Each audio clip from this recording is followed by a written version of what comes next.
प्रश्न व्यवस्थित ऐकायचा आणि मग उत्तर द्यायचा. कोणत्या तिथीला चंद्राचा संपूर्ण भाग आकाशात दिसतो? कोण उभं राहिलं? कोण उभं राहिलं? हा, काय उत्तर आहे तुझं? पौर्णिमा इज द राईट आन्सर. त्याच्यासाठी एका जोरदार टाळ्या वाजवूया.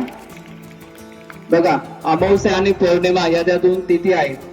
पौर्णिमेला जर आपण आकाशाचं निरीक्षण केलं तर संपूर्ण चंद्र आपल्याला आकाशामध्ये त्या ठिकाणी दिसतो, आणि ज्यावेळेस अमावस्या असते त्यावेळेस चंद्राचा कुठलाच भाग आपल्याला त्या ठिकाणी आकाशामध्ये दिसत नाही. म्हणजे 14 किंवा 15 दिवसांचा हा कालावधी असतो. जसजसा अमावस्या येत असतं तर चंद्राचा जो भाग आहे तो त्या ठिकाणी कमी कमी होत जातो, आणि अमावस्येच्या दिवशी आपल्याला कुठलाच चंद्राचा भाग आकाशामध्ये दिसत नाही. पुन्हा अमावस्येपासून पौर्णिमेपर्यंत जर आपण बघितलं, आकाशाचं निरीक्षण केलं रात्री, तर आपल्याला चंद्राचा भाग त्या ठिकाणी दिसतो, आणि पूर्ण भाग जो आहे चंद्राचा, पूर्ण चंद्र गोलाकार, हा आपल्याला पौर्णिमेच्या दिवशी दिसतो. पहिला स्पर्धक आपल्याला मिळालेला आहे, त्याच्यासाठी आपण एकदा जोरदार टाळ्या वाजवूया. दुसरा प्रश्न, भारतीय प्रजासत्ताक दिन कधी साजरा केला जातो?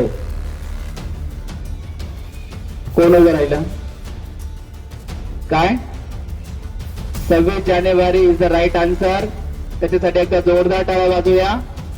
भारतीय प्रजासत्ताक दिन हा 26 जानेवारी या दिवशी आपण तो साजरा करत असतो.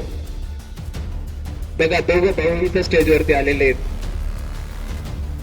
चला, तिसरा प्रश्न विचारू. आपल्या मराठा विद्याप्रसारक समाज संस्थेचे ब्रीद वाक्य काय? कोण उभं राहिलं? पाटील सर, वाघ सर, कोण? तीच ना. उत्तर काय? उत्तर सांग.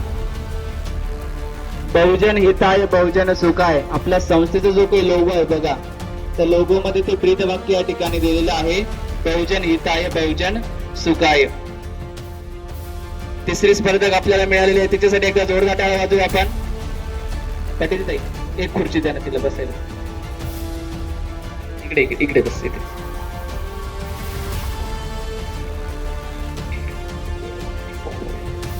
प्रश्न त्यांना नंतर विचारूया. चला, 8वी ते 10वीच्या गटाकडे जाऊया. तुम्ही उत्तर येत असेल पण झटपट उत्तर उभं राहायचं. प्रश्न व्यवस्थित ऐकायचा. व्यक्ती, स्थळ, वस्तू किंवा काल्पनिक गोष्टीच्या नावाला काय म्हणतात? यस, अर्णव उभं राहिलं. पाटील सर, बरोबर. काय उत्तर आहे? नाम. Very good. त्याच्यासाठी एकदा जोरदार टाळ्या वाजवूया. नाम, की व्यक्ती, स्थळ, वस्तू किंवा काल्पनिक गोष्टीचं जे काही नाव आहे त्या नावाला आपण काय म्हणत असतो?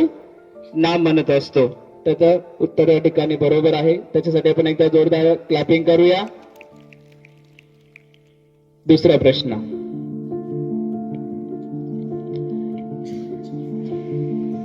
सूर्यकिरणांपासून आपल्याला कोणतं जीवनसत्व मिळतं?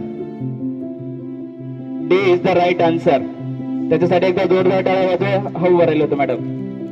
सूर्यकिरण जे आहे, सकाळची सूर्यकिरण, चल ना तू, व्हिटॅमिन डी, त्या जीवनसत्व आपल्याला त्या ठिकाणी मिळत असतं. त्याने उत्तर बरोबर दिलेलं आहे. त्याच्यासाठी आपण एकदा जोरदार टाळ्या वाजवूया. तिसरा प्रश्न, रेडी?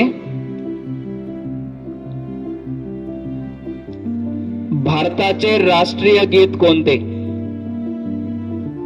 कोण उभं राहिलं? कोण उभं राहिलं सर?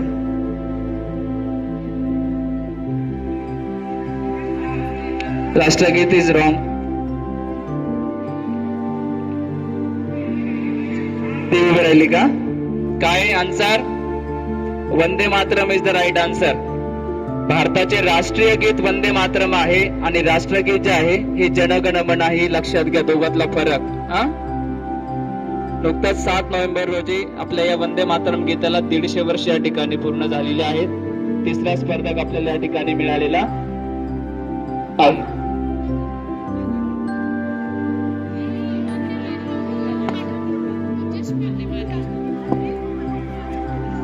काय झालं मॅडम? पाटील मॅडम काय झालं? उभं राहायचा, जागेवर बसून उत्तर द्यायचं नाही.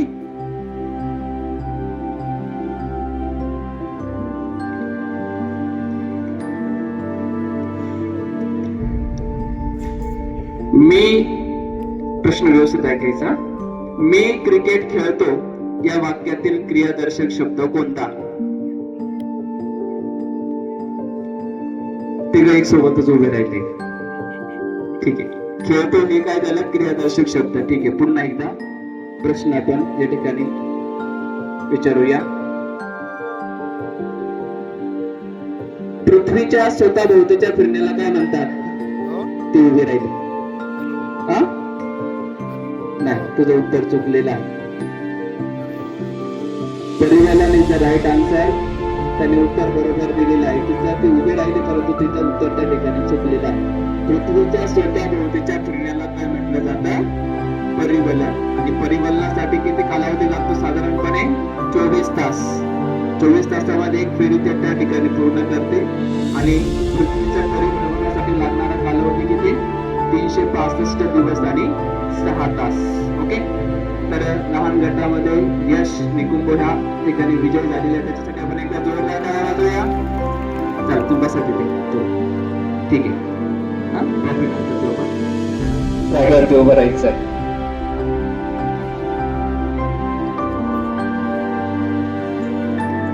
भारत माझा देश आहे ही प्रतिज्ञा कोणी दिली?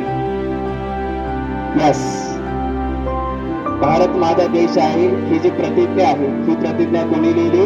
पेदेमरी व्यंकट सुब्बाराव यांनी ही भारत माझा देश ही जी प्रतिज्ञा आपण या ठिकाणी म्हणतो ती त्यांनी लिहिलेली आहे. सुरुवातीला ती तेलुगू भाषेमध्ये लिहिली होती आणि त्यानंतर तिचं भाषांतर करून विविध भाषांमध्ये ती त्या ठिकाणी रूपांतरित केली गेली आणि पाठ्यपुस्तकांमध्ये तिचा समावेश या ठिकाणी केला गेला. अशी ही भारत माझा देश आहे ही प्रतिज्ञा पेदेमरी व्यंकट सुब्बाराव यांनी ती लिहिलेली आहे. त्याच्यासाठी एकदा जोरदार टाळ्या वाजूया. दोघंही गटातील आपल्याला विजेते या ठिकाणी मिळालेले आहेत.